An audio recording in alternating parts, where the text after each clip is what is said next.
కర్మయోగి నువ్వు అంతే చేయాలి, కర్మయోగమే చేయాలి. ఫలితం నీకు అనవసరం.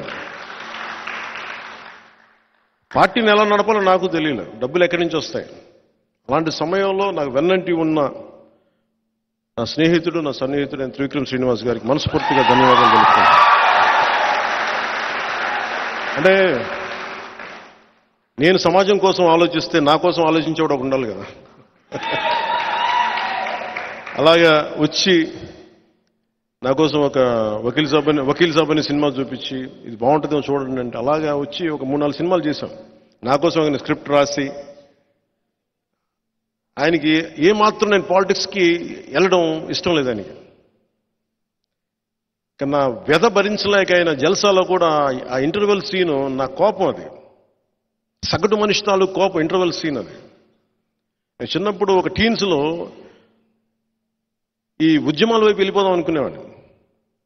ఆ కోపం అట్లాగే ఉండిపోయి నా వ్యధ చూసి ఆయన కనీసం ఇతనికి సినిమాలు ఈ డైలాగులు రాసేస్తే ఆగిపోతానేమో, పాలిటిక్స్కి వెళ్ళడేమో అనుకొని జలసాల డైలాగులు రాశారు. దాని తర్వాత ఇంకా పెట్టిరిగిపోయాను నేను. సో సినిమాలు ఆగట్లా, ఇంకా ఆయన చేతులతో వదిలేసారు, మీ ఇష్టం మీరు ఏం చేసుకున్నా వాళ్ళగా. అది ఆయనకి తప్పదు కాబట్టి ప్రయాణంతో ఆయన నన్ను భరిస్తూ ఉంటాడు. అలాగే నన్ను అండగా ఉన్న చాలాసార్లు అనిపిస్తుంది, నా కుటుంబం నన్ను ఎంత అర్థం చేసుకున్నారో నాకు తెలియదు, నా రక్తం ఎంత అర్థం చేసుకున్నారో తెలియదు. మారుమూల ఎక్కడో ఆదిలాబాద్లో ఒక తాండాలో ఉండే ఒక తల్లి, ఒక యువకుడు, నిర్మల్లో ఉండే ఒక యువకుడు, ఇక్కడ మారుమూల శ్రీశైలం అడవుల్లో ఉండే ఒక చెంచు యువకుడు, రాజోల్లో ఒక 2 బిడ్డలున్న ఒక ఆడబిడ్డ. మీరందరికీ నేను ఎంత తేలిక అర్థమవుతానంటే గుండెల్లో పెట్టుకుంటారు మీరు నన్ను. నేను చెప్పకర్లా,